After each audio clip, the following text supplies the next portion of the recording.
Entonces, la idea central en Marx es que el capitalismo en general es un sistema que funciona de manera desequilibrada y que el hecho en sí de que funcione eh, impide esta idea del equilibrio, ¿no?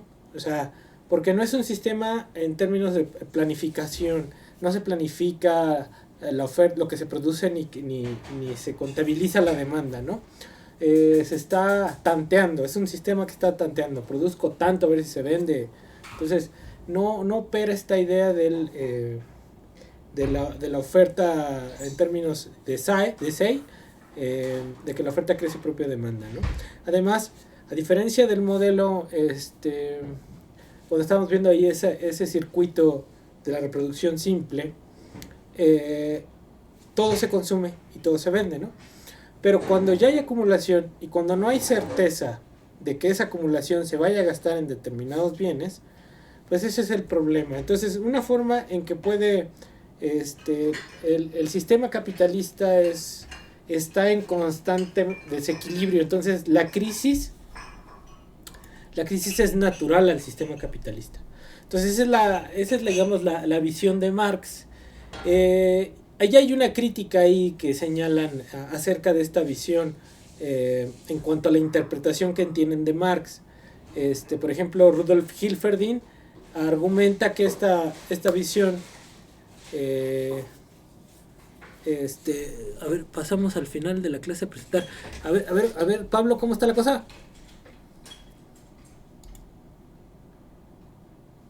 Pablo, Pablo.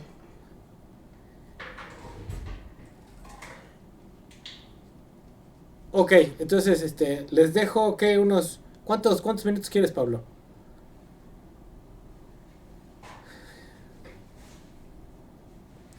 No, al final, si quieres, al final y ya te dejo con tus compañeros, ¿va? Para ya terminar eso porque si no, no vamos a avanzar. A ver, entonces, acuérdense que la próxima semana tengo el evento ya les pasé el link, no sé si ya lo revisaron. Entonces, ya les dije, el lunes, en cada mesa que participen o lo que sea, pues ya, ahí se verá. Y la forma en cómo lo voy a saber es cuando entren y salgan, ponen su nombre en el chat. ¿Vale? Los que quieran entrar al evento. ¿Está bien o no? Bien. ¿Perdón?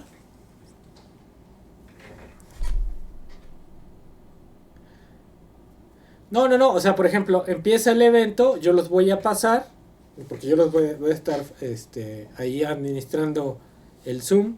Entonces yo los voy a pasar y ustedes ponen su nombre y cuando termine el evento lo ponen. Y ya tengo forma de cómo saber quién entró y no. ¿Va? Además yo los voy a pasar. O sea, los voy a pasar. Entonces, les digo, el lunes está uno que está interesante, es a las 8:30 con Steve King. Y luego está la mesa que yo coordino, que es a las 11, si quieren entrar. Y el miércoles hay otro evento que yo coordino, es un cuate de Francia, está interesante también. Digo, para que se empapen de cuestiones post-keynesianas, de micro post-keynesiana, ¿no? Y el jueves yo expongo, entonces ahí los que gusten, pues ahí están. Entonces hay oportunidades para ganarse la lotería esos días, ¿va? Entonces ahí está. Por eso, en la mañana, a ver, el lunes no vamos a tener clase porque pues yo voy a acabar muerto. El miércoles sí tenemos clase, si quieren, pero si no quieren, porque van a ir al evento en la mañana, nos vemos hasta la próxima semana, hasta el miércoles, sería hasta el miércoles 17. Entonces ustedes me tienen que decir qué onda. ¿Vamos a tener clase la próxima semana o se comprometen a entrar al evento?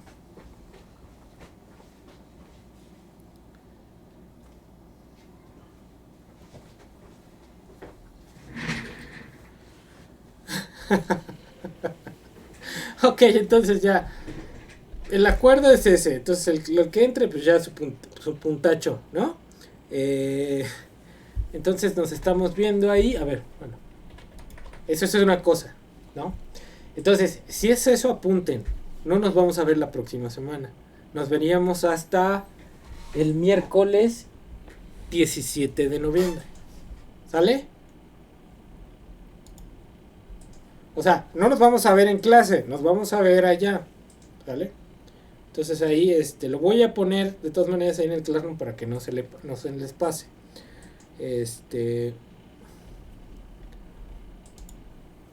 Bueno, entonces era el show, ¿no? Que quería platicar con ustedes antes de iniciar la clase. Ahora, ya les mandé el cuestionario, ¿no? Y una parte que me faltaba, que habría que revisar. Ya se los mandé, ahí están en el Classroom.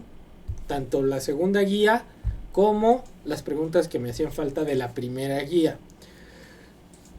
Para hacer el examen. Ahí está ya. ¿Sale? Entonces vayan revisando y vayan contestando conforme vayamos avanzando. Y vamos resolviendo las dudas. ¿Sí? Entonces ahorita, la clase pasada vimos lo de, ¿cómo se llama? Estas cosas, ya se me olvidó. Los esquemas de reproducción. ¿Ok? Entonces, ¿para qué? Para resaltar esta idea de Marx de que en el capitalismo es un sistema que está en constante desequilibrio y que pues por ahora sí que obra divina no entra en crisis, ¿no? Entonces, esa es la idea central. Pero, o sea, que está latente, la crisis ahí está latente, ¿no? Entonces, por otra parte, por ejemplo, Paul Sweezy, Paul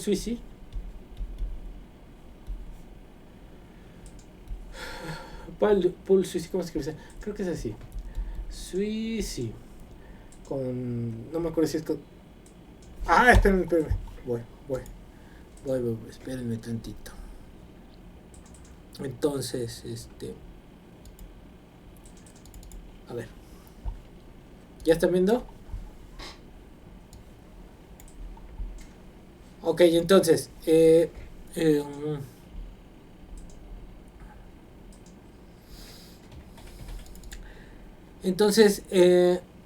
esa idea, Paul Sweezy, ¿no? Paul Sweezy, establece que, por ejemplo, hay distintos tipos de crisis, ¿sí? Y hay, por ejemplo, está la crisis de realización, está la crisis de, que se dan por el incremento en salarios, ¿no? Y está a ver, aquí escribo Sweezy correctamente, es con doble E. Entonces ahí está, una crisis se da por la crisis de realización. ¿Sí? Otra crisis por incremento de salarios.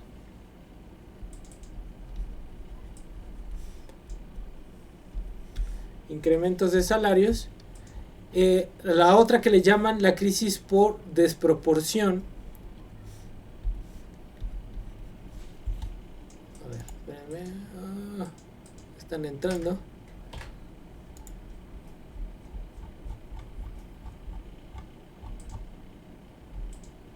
Ahí va.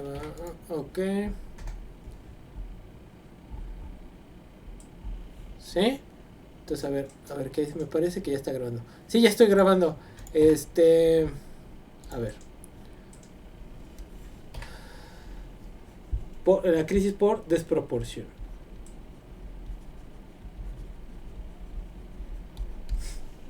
Realización, salarios, desproporción y aquellas que son fundamentalmente por la tasa de ganancia. ¿Sí? Entonces, en las preguntas yo les puse ahí 44, 45, 46, 47, ¿sí? ¿Qué se entiende por crisis de realización? Crisis por incremento de salario, ¿cómo se explica la crisis en los esquemas de reproducción? Entonces, la crisis en los esquemas de reproducción viene dada por la desproporción que existe entre los sectores y que no hay garantía de que el plusvalor se ha gastado, ¿cómo se llama? De manera productiva. O sea, no hay garantía que los capitalistas gasten su plusvalor en la compra de bienes de capital. No hay garantía. Entonces, si eso no pasa, hay un desequilibrio. Entonces, podría venir ahí una crisis de desproporción. La crisis de realización tiene que ver más o menos con la idea que trae Sweezy del subconsumo. ¿Sí? Entonces, la crisis de realización opera cuando las mercancías, o sea, si hablamos de precio de producción, estamos suponiendo que las mercancías se están vendiendo a un precio C más V más G' por C más V, ¿no? Donde esta es la tasa media de ganancia. Entonces, ¿qué pasa? Cuando las mercancías ya no alcanzan a venderse, ya no hay demanda para las mercancías, entonces se van a vender a un precio por debajo del precio medio del mercado. Entonces, ahí hay un problema de realización porque no estoy obteniendo todo el valor de la mercancía en el mercado, ¿no? ¿Por qué? Porque baja la demanda en este proceso, digamos, del cíclico de la crisis, y en ese sentido, cuando ya los capitalistas tienen que bajar el precio de sus mercancías porque la demanda ya no alcanza, pues entonces ahí estamos hablando de una crisis de realización, ¿no? Hay una caída de precios generalizada, que sería ya en esa parte de la crisis, en donde ya como hay que pagar deudas, hay que saldar los gastos y la demanda no crece, pues en ese sentido, para poder pagar, se empieza a bajar los precios de todo. Entonces, en ese sentido, las mercancías no se están vendiendo a sus valores, se venden por debajo de los valores. Entonces eso llevaría a una crisis de realización. No sé si quede claro ahí, chavos, más o menos. La de la desproporción, pues lo entendemos en términos del sector 1 y sector 2, y que no existe garantía de que el plusvalor se gaste de manera productiva, ¿no? No hay manera de asegurar eso. Y si existe eso, pues siempre estará la crisis ahí latente. La de los salarios tiene que ver fundamentalmente con, por ejemplo, con una cuestión de productividad. Bajo la idea de Marx, ¿no? Bajo la idea neoclásica, nosotros decimos que el salario real se le está pagando la productividad marginal del trabajo, ¿no? Que así se remunera bajo el esquema clásico. En Marx, en general, incluso en Keynes, se asume que el salario real puede estar por debajo del nivel de la productividad. Y en este sentido, hay un excedente que se lo está quedando el capitalista, que es esa diferencia entre la productividad y lo que se paga de salario. En Marx son por razones de que al asalariado no se le paga el trabajo, sino se le paga la reproducción de su fuerza de trabajo, que es la subsistencia, ¿no? Se le paga la subsistencia, no su trabajo. Entonces, bajo este esquema, aquí hay ganancias, ¿sí? Aquí hay ganancias. Aquí, en esta cosa, hay ganancias excedentes, ganancias. Por la vía de que se les está remunerando por debajo de lo que producen. Sencillo como eso. Y así opera el sistema económico. Pero puede suceder que los asalariados tengan suficiente poder de negociación en ciertas etapas del capitalismo, como fue en el Fordismo, años 40, en los años 60, donde tenían suficiente poder de negociación para subir el salario nominal. Y por lo tanto subía el salario real. Y ya en la etapa, digamos, final del ciclo estadounidense, lo que pasó fue que la productividad se estancó. Entonces, crecía el salario real, pero la productividad ya no creció. Y llegó un momento en que el salario real fue mayor que la productividad. ¿Sí? Que la productividad marginal. Entonces, si pasa eso, pues hay una caída en la ganancia. Y esta caída en la productividad se debe a muchos factores, pero lo que pasó fue una caída en la ganancia. Y la crisis de los 70 está explicada de alguna manera por este tipo de comportamiento entre la productividad y el salario, ¿no? Se llegó a un nivel de pleno empleo, ¿sí? En donde se pagaban muy buenos salarios, pero el problema con Estados Unidos es que dejó de ser productivo y competitivo. Y la productividad se estancó.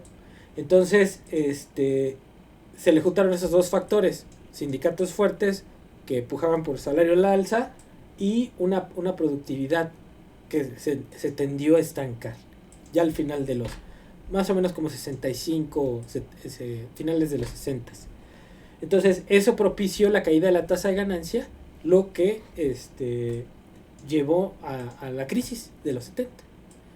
Entonces esa es la explicación en términos de una crisis por el lado de los salarios, ¿sí? Y obviamente la crisis a la Marx de la tasa de ganancia por el incremento de la composición orgánica del capital. Lo que habíamos visto, o sea, esa crisis, digamos, natural en el sistema por la propia dinámica competitiva del sistema capitalista de producción. Entonces, no sé si queden claras estas 4 formas de crisis.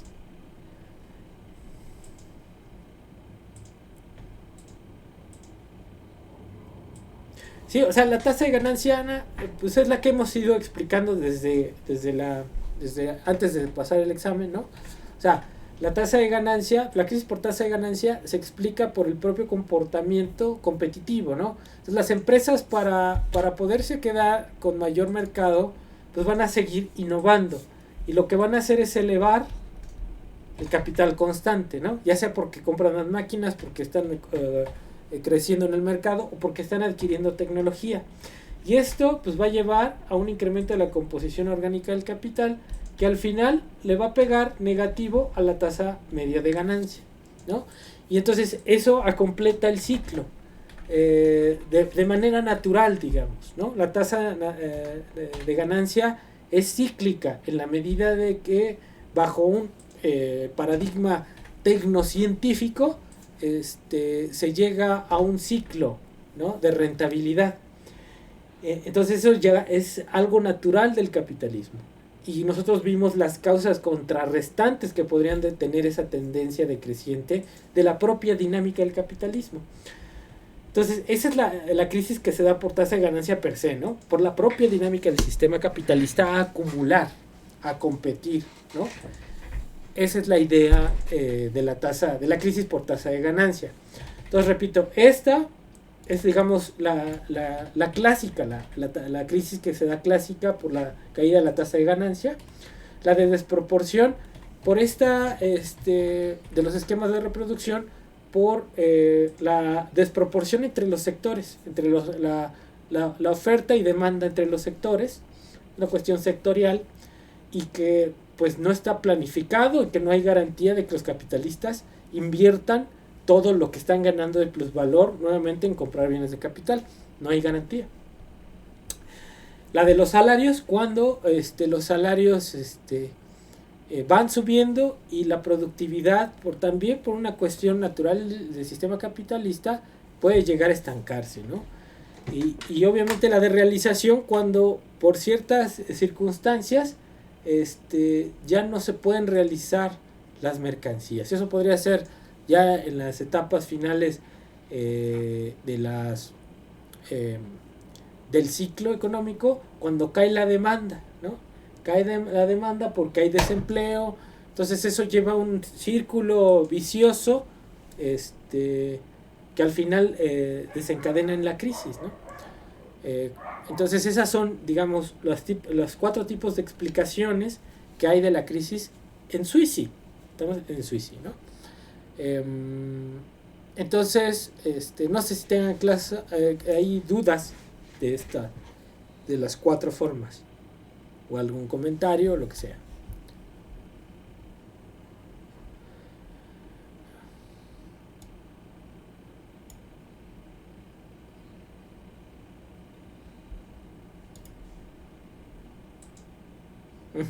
O sea, porque al final, en la clase pasada, vimos los esquemas, ¿no? La reproducción simple, en donde los asalariados siempre se consumen todo lo que están ganando, y donde los capitalistas gastan toda su plusvalía en bienes de consumo. Esa es la reproducción simple. Pero después ya en la parte, en la reproducción ampliada, una parte de la plusvalía se consume en bienes de consumo capitalista y la otra en bienes de capital, ¿no? Entonces, hay condiciones de equilibrio, que es lo que vimos. Para que estén equilibrados se necesita tal cosa, que estas cosas sean iguales. Ok. El problema es que no hay garantía de que eso se cumpla, ¿no? O sea, ese es el problema. ¿Cómo garantizas que en esas proporciones se consuma lo que se necesita? Si es un sistema que no planifica, ¿no? Entonces, ese es el problema. De ahí puede venir la crisis por desproporción, ¿vale? Entonces, bueno, esas son las ideas de las crisis. Y bueno, si no hay dudas, me gustaría pasar a otro tema, que es que están relacionadas ya con la guía y que tiene que ver con la cuestión de los ciclos, ¿no? Entonces vamos a ver, vamos a revisar rápido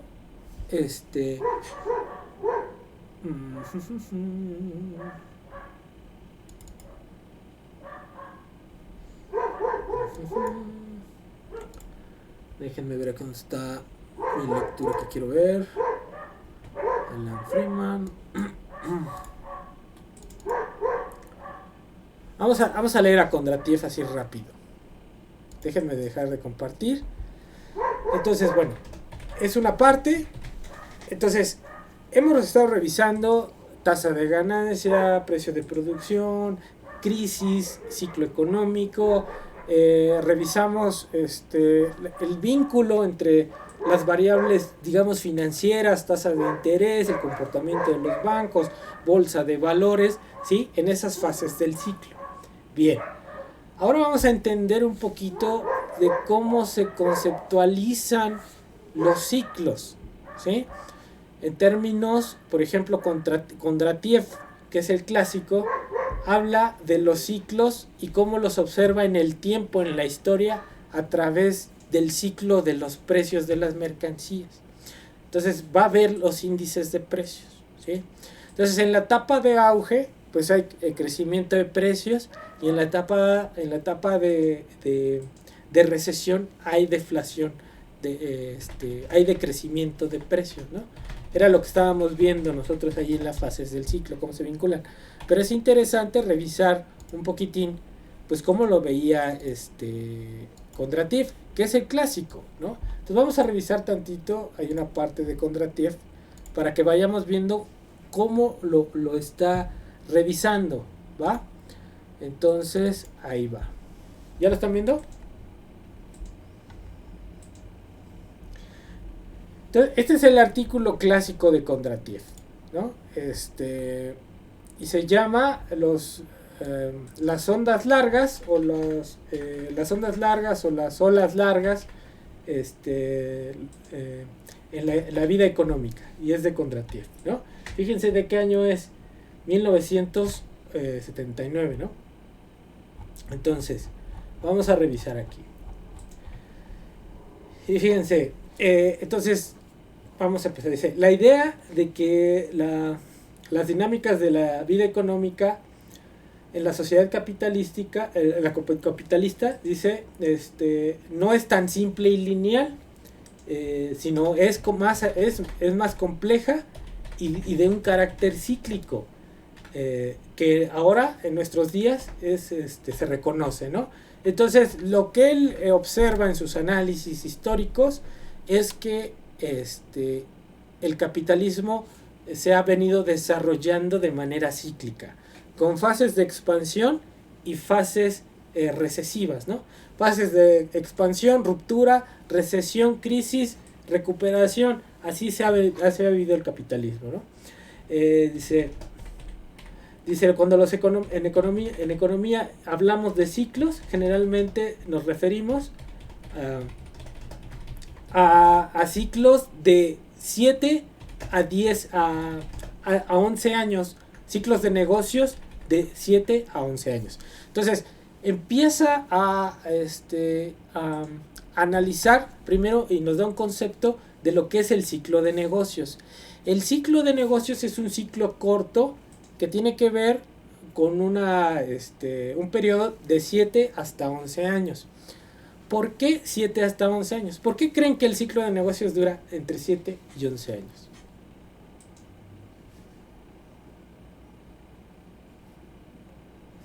¿Por qué será?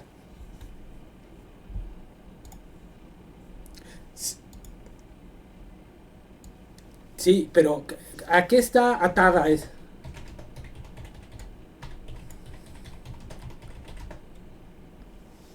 Más o menos. Y tiene que ver con la vida de los bienes de capital.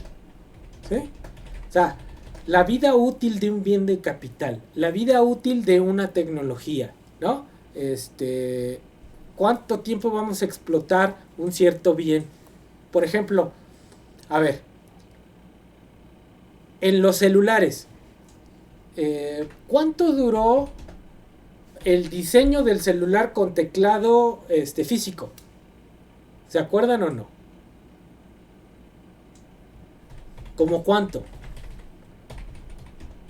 Sí, sí, sí, sí.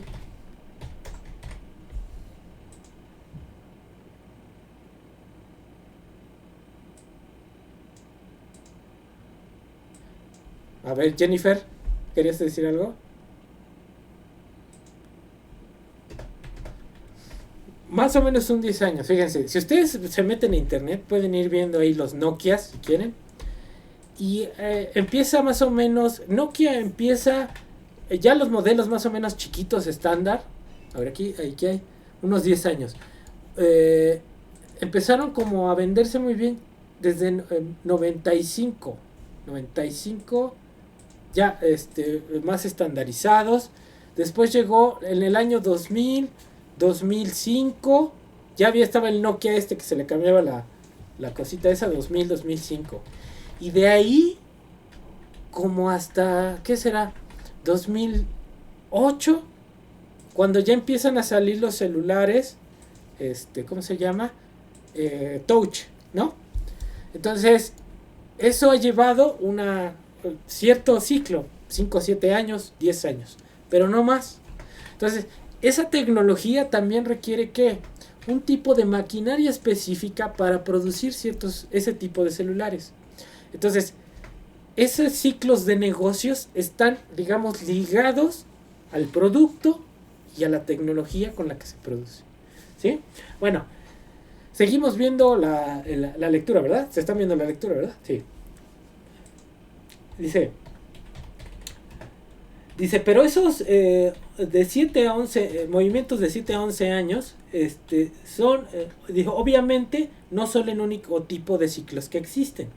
Dice, la dinámica de la vida económica es realmente más complicada.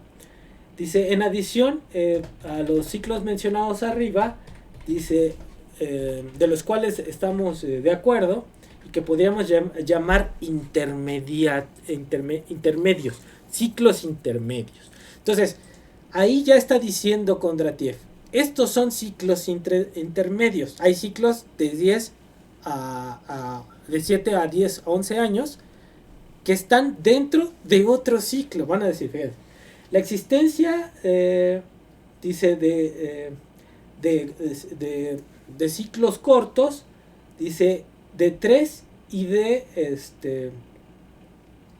medio año, de año y medio, perdón, acerca de 3 y año y medio, dice, se han demostrado probables. Entonces, existen, por ejemplo, estos ciclos intermedios que son de 7 a 11 años y de ciclos más cortos, de entre 3 y año y medio, ¿no? Entonces tienen que ver con vuelvo con los negocios, con el capital, ¿no?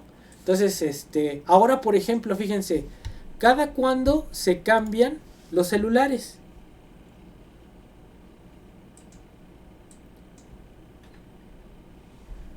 Cada año, ¿no? O sea, cada año hay ciertas cosas que se van manteniendo. O sea, ¿qué se está cambiando ahora? Nada más las cámaras, ¿no? Cierto hardware se está mejorando. ¿Sobre qué? Sobre el mismo paquete, ¿no? Nada más se le está aumentando más capacidad, memoria RAM, esto, lo otro, pero es el mismo paquete, ¿sí? Ya están saliendo los estos que se doblan, ¿no? Y eso tiene como año y cacho, pero no son los que más se venden. ¿Lo serán? No lo sé. Eso también depende de qué tanto los acepta el mercado, ¿no? Pero ahí están, esos ciclos ahí están, ¿sí? Entonces, bueno. Dice, pero esto no es todo. Dice, existen, de hecho, razones para asumir la existencia de ciclos largos de un promedio de duración de 50 años en la economía capitalista. Dice, un hecho el cual complica mucho más el problema de la dinámica económica. Entonces, tenemos ciclos largos, que pueden ser estos de 50 años, ¿sí? Y hay ciclos hay ciclos chiquitos que se incluyen en esa dinámica de los ciclos de 50 años, ¿sí? Que son esos ciclos de negocios, de 7 a 11, y todavía hay chiquitos de 1 a 3, ¿sí? Entonces vayan pensando más o menos de qué estamos hablando en términos de esos ejemplos que tenemos a la vista. Las tecnologías en los celulares, las tecnologías en los coches, por ejemplo, cómo van evolucionando, cómo han ido evolucionando y cómo en ciertos sectores se ha acelerado ciertos cambios, pero hay cosas que permanecen. Por ejemplo, el automóvil hasta hoy sigue siendo un vehículo de combustión interna, ¿sí o no? Sí. Seguimos quemando gasolina, ¿sí? ¿Cuál es el arquetipo? El arquetipo del automóvil. Necesitan 4 llantas, un chasis y el armatoste, y ya todo lo demás puede ser más sofisticado. Le pones piel, le pones un panel de casi computadora, ¿sí? Y eso es lo que va perfeccionando. Se le van poniendo sensores al automóvil, algo que no tenía. El motor ya no es de acero, es de una aleación entre aluminio y acero para hacerlo que se enfríe mejor. Los motores ya no son tan grandes de 8 cilindros, sino que ahora son chicos y son turbo, ¿no? Pero ahora por eso las aleaciones son las que permiten que se enfríe mejor el vehículo, el motor, ¿no? Los materiales con los que se hace el chasis, la carrocería, son blandos, ¿no? Antes eran duros. Entonces, así ha evolucionado, pero el arquetipo sigue siendo el mismo. Sí, me entienden más o menos a lo que estoy diciendo. O sea, esto del arquetipo, ¿sí? A ver, Luis Fernando.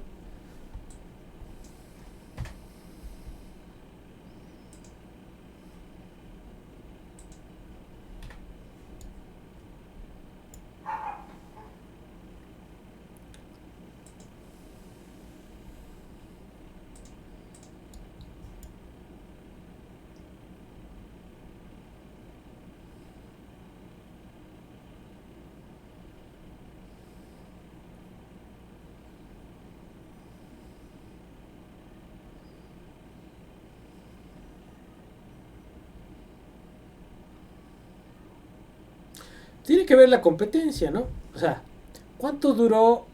Fíjense, Ford saca el modelo T. Y el modelo T ya hay un comercial de Ford, búsquenlo ahí en internet, que decían, tenemos el modelo T que gustes, pero todos son negros, ¿no? Entonces, la estandarización de Estados Unidos. Sacan el Ford, el modelo T, y nada más lo pintaban en negro. Y nada más era un modelo, ¿sí? Entonces, si querías un coche, pues ahí estaba el modelo T. Pero ¿qué pasa, por ejemplo? Los que innovaron fueron GM, General Motors. ¿Qué hicieron los de General Motors? Empezaron ahora a ofrecerle al consumidor el mismo chasis, el mismo motor, con diferente carrocería y color. Entonces, estaban innovando en el método de cómo presentar el motor, porque el motor seguía siendo el mismo. Piensen ahora, por ejemplo, el Jetta del año 2000. ¿Se acuerdan? Creo que es la serie 4, no me acuerdo cuál del Jetta. Okay. Yo tuve un Jetta hace mucho tiempo, el 2000, esa serie. Luego salió el clásico. Era el mismo motor. Ese mismo motor del Jetta se lo pusieron al, ¿cómo se llama? Uno de Seat. Y también ¿cómo se llama? Hay uno chiquito ahorita de Volkswagen, ¿cómo se llama? Déjenme acordar. Déjenme marcas de coches chiquitos de Volkswagen. El Polo. Entonces, el Polo compartía el mismo motor que el Jetta. Y el motor también el Polo compartía el mismo motor con yo tuve un coche, un Seat, Ibiza. ¿Sí? El Ibiza compartía el chasis con el Audi A1. ¿Sí? Entonces, ¿qué están vendiendo? Venden motores, venden chasis con distinta tecnología sobre lo mismo. ¿Sí? Pero ¿a qué voy? Bueno, estamos hablando Ford, modelo T, luego los Chevrolet, que empiezan a sacar esta diferenciación, y así se va acelerando la innovación. Luego está Chrysler ahí, sacaba carros de lujo, muy innovadores. Entonces, esos eran los tres grandes de Detroit. Pero ¿qué pasa después? Ya en los 60 incursiona Japón, ¿no? Los automóviles alemanes, mucho más eficientes en términos de combustible, y empiezan a ser mucho más lujosos. Ahorita los mejores autos siguen siendo los BMW, ¿sí? Independientemente de que Honda tenga muy buenos autos, el referente siempre es el auto alemán, el europeo, el BMW. Solamente que ustedes tengan otra opinión. A mí me parece que sigue siendo el referente, ¿no? El auto de lujo, el mejor auto con mayor calidad, duradero, lo que quieran, el BMW. Bueno, entonces se empieza después de los 70 a acelerar esa competencia, ¿sí? Entonces empiezas a acelerar el cambio tecnológico. Y entonces vas a tener ciclos más cortos. Pero, ¿qué estás haciendo? Es lo que te digo. O sea, al final, el arquetipo del automóvil sigue siendo hasta ahora el mismo. Ya hasta ahorita, por ejemplo, si han visto ahí en YouTube o en las redes, están sacando los autos voladores. No sé si los han visto. ¿No los han visto? Prototipos. Entonces ya el arquetipo ya no es el mismo. Ya son distintos. ¿Sí? Ya igual, ya no tienen chasis, ya son ruedas, cada una ya es diferente, ¿no? Son eléctricos, ¿sí? Entonces ya es diferente, ya eso es otro arquetipo del automóvil, ¿sí? Pero ahorita nos movemos en el mismo y se ha ido evolucionando en el mismo sentido, ¿no? Entonces, ya que sea el auto eléctrico, ahorita hay automóviles que ya son eléctricos y que pueden ser también de gasolina. Entonces ya lo que se está cambiando es el motor y la batería que va a servir para alimentar el motor. Pero entonces son saltos que se van dando. Y si hay más competencia, ¿no? Más allá de la cadena, que la cadena es para disminuir costos, para eso es la cadena. Entonces, la cadena te disminuye costos para poder vender competitivamente porque estás compitiendo a nivel mundial. Entonces, esa es la idea. Y ahí se van a dar ciclos. Entonces, pero hay que ir caracterizando, nada más pensar, a ver, cómo se han ido dando estos saltos tecnológicos. ¿Qué hay de nuevo en los automóviles? ¿Qué hay de nuevo en los celulares? ¿Qué hay de nuevo en las computadoras, por ejemplo? ¿No?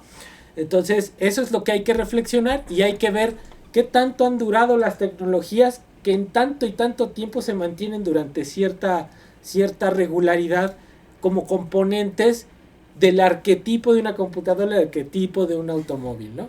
Y cuánto duran. Eso es interesante analizar. Entonces, bueno, aquí estamos hablando con Kondratiev y está mostrando eso, ¿no? Entonces, ya ahí problematizó. Hay ciclos de 50 años, ¿sí? Y hay ciclos cortos que van dentro de esos ciclos de 50 años. Ahora, lo que dice Luis Fernando es cierto. Son ciclos productivos. Pero también pueden ir acompañados de ciclos financieros, ¿sí? Como en este periodo que estamos viviendo. Lo que hemos hemos visto es un ciclo financiero acompañado de un productivo que tronó en 2008. Pero tronó lo financiero y también tronó lo productivo, ¿sí? Entonces, ¿hacia qué vamos? ¿Quién sabe? Pero es un ciclo que llegó a su fin ¿cuándo? 2020, ¿sí? Ahora que estamos en una etapa de transición. ¿Hacia qué? ¿Quién sabe? Pero es interesante porque la historia lo explica a través, la historia económica lo explica porque el capitalismo se ha movido cíclicamente. No podemos saber si va a durar este ciclo 50 años, lo que sea. Eso lo dice Kondratiev. Pero es real que la vida económica se mueve a través de ciclos. ¿Vale?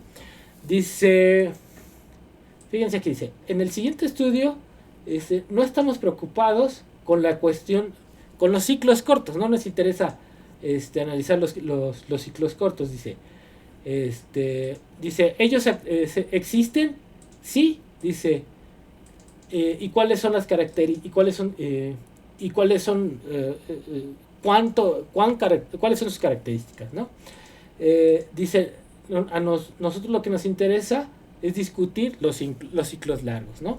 Entonces él va a hacer un análisis de los ciclos largos y los va a analizar a través de datos de Alemania, Francia, Inglaterra y Estados Unidos, ¿no?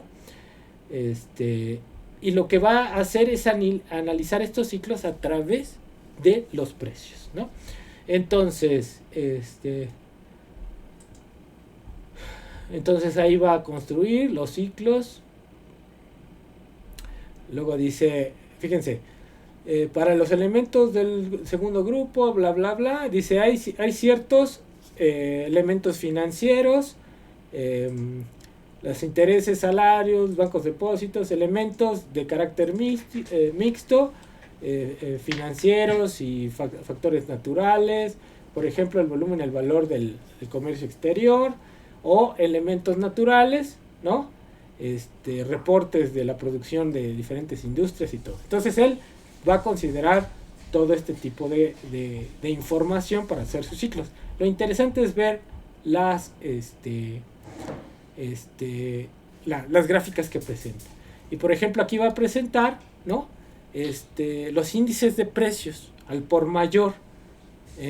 Empieza con eso. Entonces vamos a verlos. Entonces fíjense aquí. Este es el ciclo francés. Entonces fíjense desde cuándo inicia. En 1785, en 1800, ¿sí? Llega a un máximo en 810 y empieza un ciclo recesivo, ¿sí? Una pequeña recuperación que cae luego en la crisis del ferrocarril de 1873. Después de ahí hay una caída de los precios hasta 1890 y hay una subida de precios, ¿sí? Que corresponde con ese auge que llega hasta la crisis del 29, más o menos, ¿sí? Entonces está analizando esos periodos a través de los índices de precios. Entonces es interesante nada más ver los datos que presenta, ¿no? Por ejemplo, y luego eso fue Francia. Vean aquí, ¿no? el interés de los activos, por ejemplo. Fíjense cómo va el ciclo igual. En 73 ahí cae, un ciclo que viene desde 1800 hasta 1873, de 1973 hasta más o menos 29, ¿no? Entonces, tasas de interés, precios.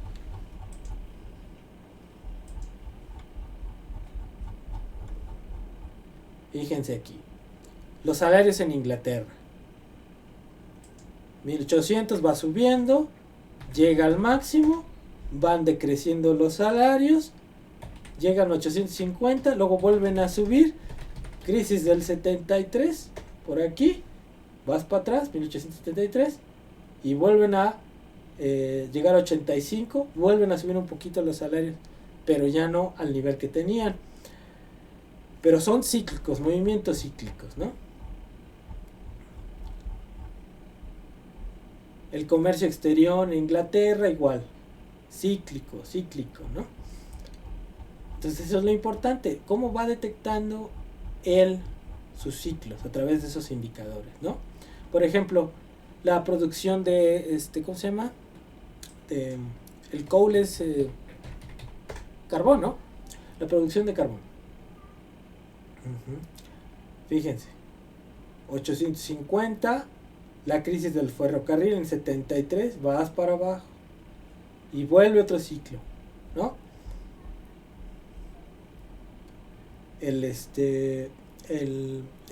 ¿Cómo se llama? El acero en crudo, digamos, igual, ahí va 73, la crisis del ferrocarril, vas para abajo, vuelves a tener un ciclo y vas para abajo. Ya, digo, no presenta 29, pero sería hasta esa parte. Entonces, fíjense aquí, ahí va viendo, luego presenta datos, ¿no? Cómo se van moviendo. Aquí, este es interesante, a ver, déjenlo, voy a voltear. Fíjense. Entonces, ¿cómo va analizando? ¿No? El primer ciclo, ¿no? Entonces aquí no presenta, digamos, la información, pero por ejemplo, presenta aquí, de la tasa de interés. ¿Cuándo empieza el segundo ciclo? En 1844 y termina en 1873 con la crisis del ferrocarril ahí. Y casi todos los demás ciclos, aquí no presenta el de los precios porque no tiene información, pero todos los demás, depósitos bancarios, el portafolio de inversión, los salarios de los mineros del carbón, importaciones, exportaciones, el consumo de carbón, y todos van más o menos en un ciclo 1944 a 73, ¿no? 49 más o menos ahí sus 30 años, y luego van viendo ahí, va viendo esos ciclos ahí, analizando más o menos la temporalidad. En Inglaterra igual, ¿sí? Cómo se van dando esos ciclos, ¿sí? Entonces, déjenme regreso.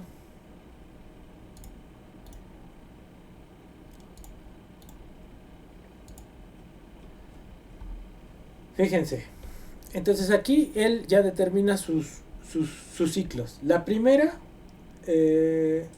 a finales de 1780 o inicios de 1790 y hasta 1810, ¿no?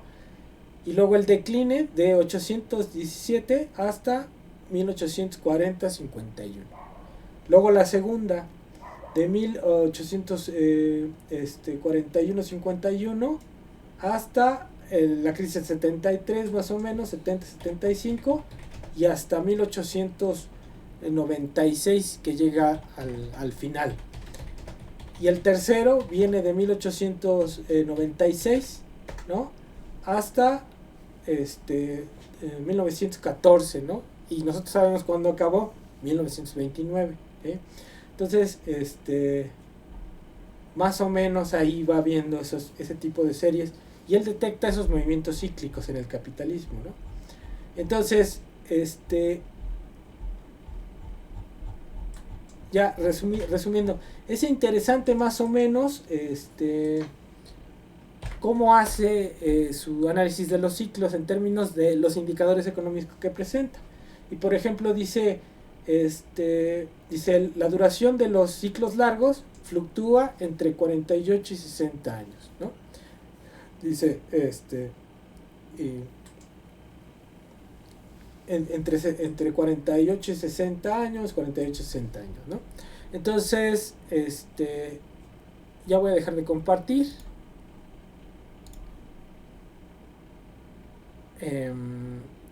¿Cómo ven? Eso es lo que da Kondratiev. Había que leerlo completo, ustedes tendrían que leer el artículo completo, pero lo que él presenta es eso, o sea, más o menos lo que él quiere describir es que en la vida económica se ha dado a través de fluctuaciones cíclicas de largo talle, ¿no? Que para él duran 50, 60 años. Hay otro teórico, sociólogo, que él plantea no los ciclos de 50 años, plantea las ondas largas del capitalismo. Y las ondas largas, ¿no? Los ciclos sistémicos de acumulación. Y esos ciclos sistémicos de acumulación duran 100 años y se componen de dos ciclos, un ciclo productivo dominado por una cuestión productiva y un ciclo financiero dominado por una cuestión financiera.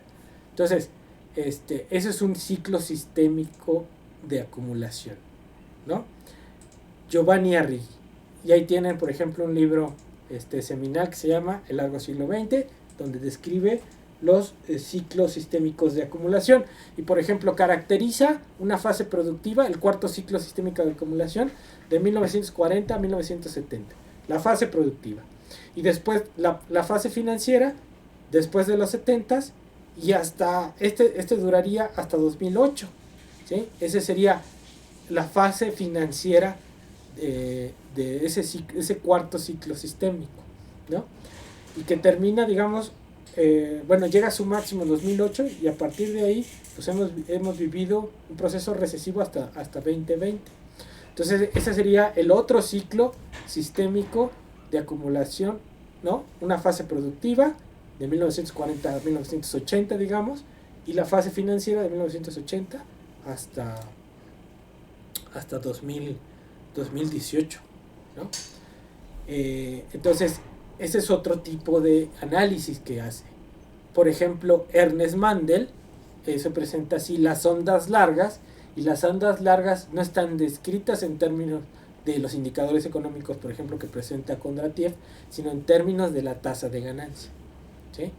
Entonces, esa es la idea que traen estos cuates acerca de la teoría del ciclo, ¿no? Entonces, ¿cómo ven? ¿Cómo ven?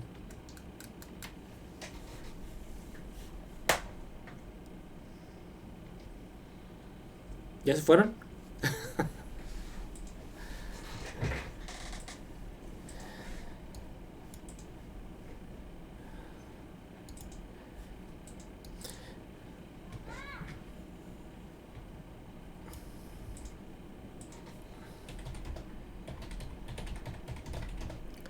No te preocupes, ahorita lo importante es ver, por ejemplo, las grafiquitas que presentaba Kondratiev, nada más para que lo vieran. A ver, adelante, Luis Fernando.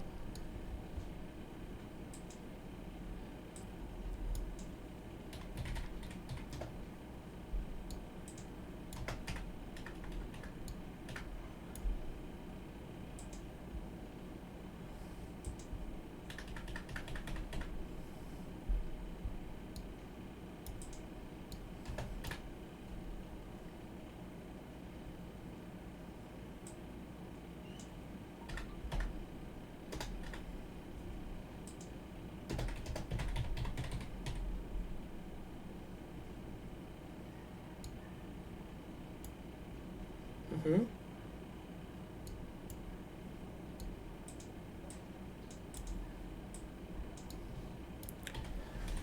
Bueno, a ver, aquí tendríamos que analizar el capitalismo como un todo, ¿no? O sea, África desgraciadamente, pues es un país dominado, fue una colonia de Francia, de Inglaterra, ¿no? Entonces, habría que considerarlo de esa forma, como una colonia. Y bien, cuando hay ciclos expansivos y la demanda crece, por ejemplo, pues empiezas a demandar bienes, recursos naturales, por ejemplo el carbón. Entonces, obviamente que la actividad de África va a estar ligada al ciclo de industrial de Estados Unidos o del mundo, ¿no? Como lo hemos estado nosotros con el ciclo mundial. Por ejemplo, después de 2008, cuando vino la crisis de 2008 y bajó la tasa de interés, empezó a haber un auge en el precio de los bienes, recursos naturales, los commodities. Y ahí subieron el precio del petróleo, ¿no? Entonces todos los países, no solamente el petróleo, de las materias primas en general, cobre, plata, todo tipo de materias primas. Entonces, nosotros nos beneficiamos, bueno, nosotros no, pero en México sí, porque los precios del petróleo subieron. Entonces fue una época de bonanza para muchos países, incluso para Venezuela, ¿no? Por ejemplo.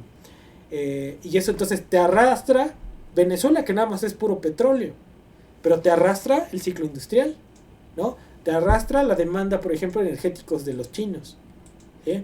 Entonces, si va creciendo la demanda industrial, ¿sí?, que requiere ciertos recursos naturales, pues eso te integra a esa dinámica mundial. Entonces, en el caso de África, por ejemplo, no sé cuál, yo desconozco yo el caso de África en el sentido de cuál sea su commodity fundamental, ¿no? Pero de que tiene ciertos recursos naturales importantes, puede tenerlos. Por ejemplo, ¿qué va a ser fundamental en África? Que hay sol. Marruecos ya es un lugar estratégico para los alemanes, campos de energía solar, ¿no? Entonces, pero a lo que voy, o sea, sí es político, es una cuestión política, pero tiene que ver con ver al capitalismo como un todo, ¿sí? Como un todo en el sentido de cómo va el ciclo industrial, el ciclo financiero en lo global.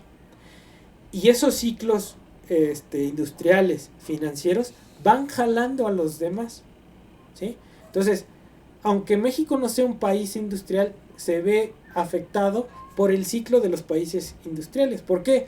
Porque ahora ya tenemos empresas transnacionales que operan en el país y que exportan, ¿no?, hacia afuera. Entonces, cuando crece la demanda, pues esas exportaciones crecen y la demanda por insumos, recursos naturales también crece. Entonces, esta es la forma en cómo México se integra esa cadena, ¿no? Vendiendo más trabajo, dando más empleo barato, como quieras, o vendiendo más recursos naturales. Y lo mismo pasará para las periferias. Me refiero a todos los países de América Latina, o África, o a la periferia de Europa, ¿no? Turquía, la propia Grecia, ¿no? Entonces, pero hay que ver ese ciclo como un todo, ¿no? Entonces, hay fines políticos, sí, pero todos están articulados dentro del ciclo económico, ¿no? Ahorita, por ejemplo, ¿qué es lo que requiere Estados Unidos? Pues está compitiendo con China. ¿Logrará ganarle a China? ¿Quién sabe? ¿Sí? Entonces, en esto es un proceso de definición y es una cuestión política. ¿Qué van a hacer los estados para mantener la hegemonía económica? ¿Qué pueden hacer? ¿No? Ahora, ¿podrán los Estados Unidos revirar y ganarle el dominio industrial a China? ¿Quién sabe? Difícil, yo creo que difícilmente, ¿no? De todas maneras, la dinámica de la economía mundial estará determinada tanto por China como lo que haga Europa junto con Rusia y lo que haga Estados Unidos, ¿no? Y eso va a mover el ciclo económico. Una nueva tecnología, ¿cuál? La tecnología verde, lo que sea. Entonces, sobre de eso se van a montar para regresar a un nuevo ciclo. Y lo que estamos viendo es cómo se está reorganizando el capitalismo. Ahorita, después del cierre por el COVID, lo que hemos visto es que escasea el trabajo y están incrementando salarios para lograr que la gente vaya a trabajar, y los estados están haciendo política expansiva, ¿no? Como lo que está haciendo Estados Unidos, casi como un New Deal que todavía no termina de cuajar, y que por ejemplo aquí en México tenemos ciertos gastos, que hace falta más gasto público, pero que se están reactivando ciertas actividades.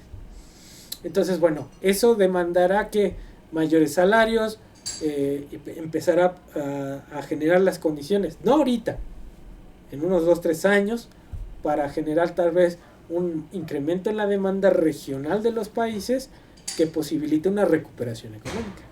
Pero ahorita estamos en esa, ¿no? Entonces sí, lo interesante es ver los ciclos a nivel del capitalismo como un todo, ¿no? No cuestión separada de las economías, porque al final todas las economías, sean desarrolladas o en desarrollo, se integran al ciclo de las desarrolladas, ¿no? Entonces eso es lo interesante de esta parte. No sé si tengan un comentario. Yo quiero dejarle tiempo a Pablo para que nos aviente su speech, pero pues no sé cómo ven. La idea es esa, ¿no? Ver cómo Kondratiev analiza su ciclo económico, y se da cuenta de que existe estos ciclos de 50 años, ¿no? Esa es la idea. La próxima clase que nos veamos, revisamos ondas largas de Ernest Mandel, que esos ciclos que analiza Mandel, que es marxista, los analiza a través de la lupa de la tasa de ganancia. Y entonces, en cada ciclo del Kondratiev, cuando cae la actividad económica es porque está cayendo la tasa de ganancia. Entonces, él concluye o sea, que estos ciclos se dan por la dinámica de la tasa de ganancia, ¿no? No por una cuestión, digamos, que sea intrínseca a la naturaleza, pues no sé, de los indicadores económicos. No, es la tasa de ganancia la que produce esos ciclos en los indicadores económicos, ¿sí? Entonces, bueno, entonces ya para concluir, yo les voy a mandar toda la información ahí en el Classroom. Acuérdense, entonces el lunes los veo allí en el evento. Ponen su nombre cuando entren, ponen su nombre cuando salgan. Yo los voy a estar pasando. Ahí está, ahorita, ahí está en el Classroom más o menos el programa, ¿no? Ahí está el programa, son todos los días inicia a las 8:30. Entonces hay eventos que a mí me interesa que fueran. El primero, que es el lunes a las 9 de la mañana. El mío a las 11 creo. Que es el lunes. Luego el del miércoles a las 11 de la mañana. Y el del jueves creo que también es a las 11. ¿Sale? Entonces, bueno, Pablo, si gustas, tienes el micrófono.